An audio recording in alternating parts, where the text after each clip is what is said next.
Hey there guys, what is up? In this video, we are going to go over how you can set your default payment method on Uber. Now, if you want to set the one default payment method for yourself, even though there are a few options for you, it's quite simple. Of course, you need to be signed into your Uber account. And once you are here, you want to tap on the account option on the bottom right corner of your screen like so. Right, so once you are here, you want to tap on wallet again. There we go.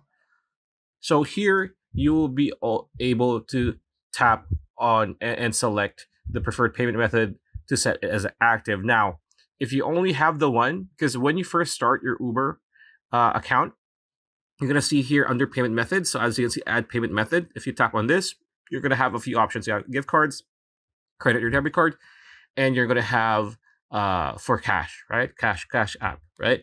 That I have right now, but as you can see, since this account is not verified, it's not showing up. But the easiest way for you to have a quote unquote default is just set up one payment method. And for most people, it's going to be either the cash app connection or the credit or debit card option, as you can see, like so. So after that, you'll be good to go. Pretty much it. That's a video. Hope you liked it. Like, comment, share, subscribe, ring that bell icon. We'll see you on the next video.